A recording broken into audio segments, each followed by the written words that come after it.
আসসালামু আলাইকুম রহমতুল্লাহ। প্রিয় শিক্ষার্থীবৃন্দ, আশা করি তোমরা সকলে ভালো আছো। আজকে আমরা বেফাকের তৃতীয় শ্রেণীর ইংরেজির পৃষ্ঠা 23 থেকে শিখব। তো চলো শুরু করা যাক। মাইসেলফ, মাইসেলফ অর্থ আমি নিজে, মাইসেলফ আমি নিজে। এ নম্বরে fill up the blanks, fill up the blanks শূন্যস্থান পূরণ করো। ফিল আপ দ্য ব্ল্যাঙ্কস শূন্যস্থান পূরণ করো।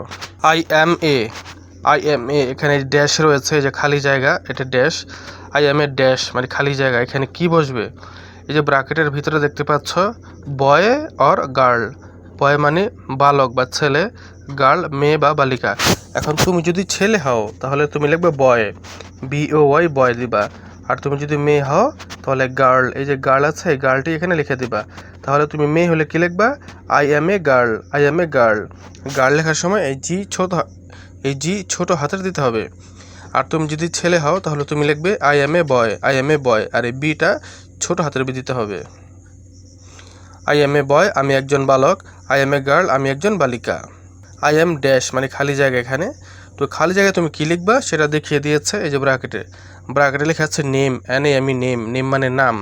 তোমাকে বুঝিয়ে দিয়েছে যে এই খালি জায়গায় এই ড্যাশে তোমার নাম লিখতে হবে। তুমি লিখবে I am Labib, I am Saida, I am Sadmin. এইভাবে তোমার নাম, যার যার নাম এখানে লিখবে।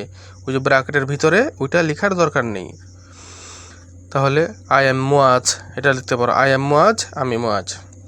I M in class 3, I am in class 3 এখানে দেওয়াই আছে বইয়ের মধ্যে, সমস্যা নেই।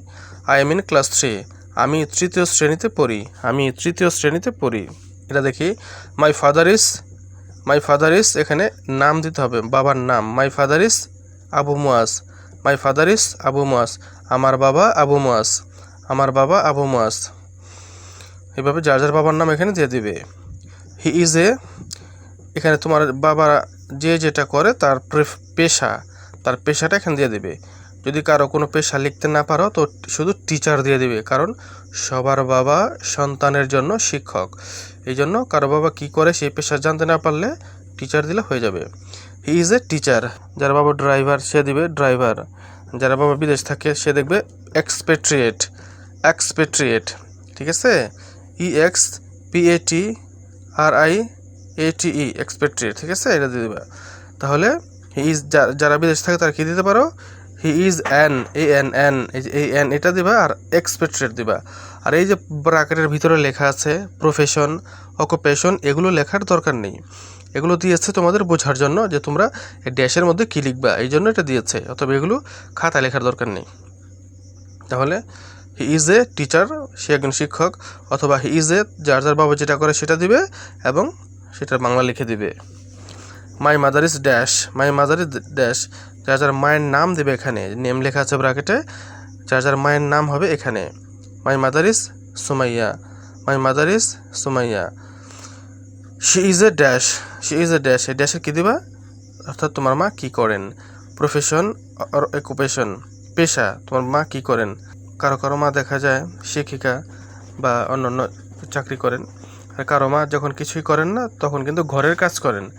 আর ঘরের কাজ করলে হোম মেকার বলা হয়, হোম মেকার।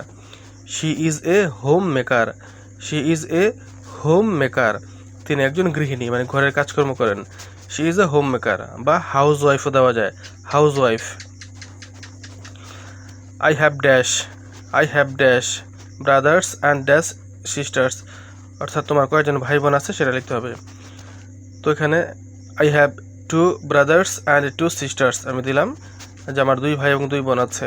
তোমাদের যার যেটা যতটুকু আছে সেই সংখ্যা এখানে বসিয়ে দেবে।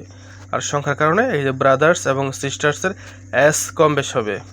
অতএব কে কোন সংখ্যা দেবে সেটা তো আমি জানি না। যদি 1 দাও, যে 1 ভাই 1 বোন, তাহলে দেবে আই হ্যাভ 1 ব্রাদার, S দেওয়া যাবে না। I have 1 brother, 1 sister, S দেওয়া যাবে না। যদি 1-এর বেশি হয় তখন এই S সাথে দিতে হবে। যেমন আই হ্যাভ 2 ব্রাদার্স, S দিতে হবে। I have 4 brothers, I have 5 brothers, I have 2 sisters. অর্থাৎ ব্রাদার এবং সিস্টারের সাথে তখনই S যুক্ত হবে যখন এখানে 1-এর বেশি বোঝাবে। তাহলে I have 2 brothers and 2 sisters, অর্থাৎ আমার 2 ভাই এবং 2 বোন আছে। They also attend madrasa, they also attend madrasa, তারাও মাদ্রাসায় যায়। তারাও মাদ্রাসায় যায়।